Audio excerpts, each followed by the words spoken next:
देती थी ताकि उसकी पढ़ाई चलती रहे और उसकी देखभाल ठीक से हो सके।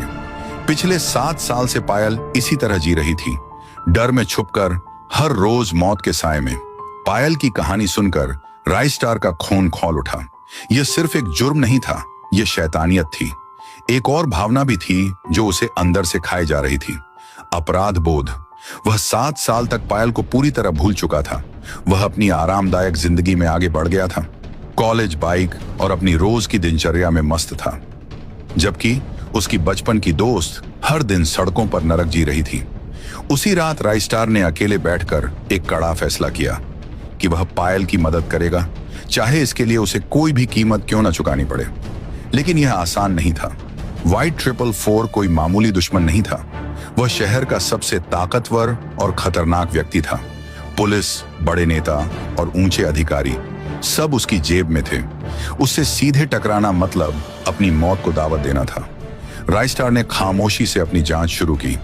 उसने रात भर इंटरनेट खंगाला और पूरी सावधानी से जानकारी जुटाई। उसे पता चला कि व्हाइट 444 का मुख्य गोदाम, जहां यह काला धंधा शुरू हुआ था, आज भी वहीं था। अगले ही दिन से रात के अंधेरे में वह अपनी नीली स्पोर्ट्स बाइक लेकर चुपचाप व्हाइट 444 के गोदाम के आसपास चक्कर लगाने लगा। वह वहां किसी जासूस की तरह निगरानी कर रहा था, हर छोटी हरकत को ध्यान से देख रहा था। सबूत और भागने की रेस कई दिनों तक लगातार निगरानी करने के बाद राइस्टार ने आखिरकार एक पैटर्न नोटिस किया। उसने देखा कि हर शुक्रवार की रात बड़े बड़े ट्रक गोदाम के अंदर आते थे। ये ट्रक अंधेरे में छुप कर आते थे और फिर तड़के 4 बजे यानी सूरज उगने से ठीक पहले वे ट्रक तेजी से और चुपचाप वहां से निकल जाते थे। राइस्टार अच्छी तरह से जानता था कि 444 को हराने के लिए सिर्फ शक काफी नहीं था, उसे ठोस सबूत चाहिए थे। बिना सबूत के पुलिस या कोर्ट से कोई कार्रवाई करवाना संभव नहीं था। इसलिए उसने एक खतरनाक लेकिन जरूरी योजना बनाई। अगली शुक्रवार की रात राइस्टार बाहर रखे एक बड़े कंटेनर के पास छुपकर बैठ गया।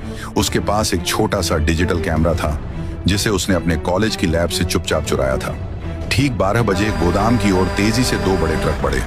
राइस्टार ने देखा कि ट्रकों के आते ही गोदाम का एक छिपा हुआ दरवाजा धीरे से खुला। उसने मौका देखा और चुपके से गोदाम के अंदर पहुंच गया। वहां का नजारा दिल दहला देने वाला था। 5 से 6 लड़कियों को बाहर निकाला गया। उनके हाथ पांव बंधे थे और उनके मुंह में कपड़ा ठूंसा हुआ था ताकि वे चीख न सकें। राइस्टार का हाथ कांप रहा था, लेकिन उसने हिम्मत जुटाए और जल्दी जल्दी में उस भयानक दृश्य को अपने कैमरे में रिकॉर्ड कर लिया। रिकॉर्डिंग करते हुए उसने व्हाइट 444 को भी वहां खुद मौजूद देखा।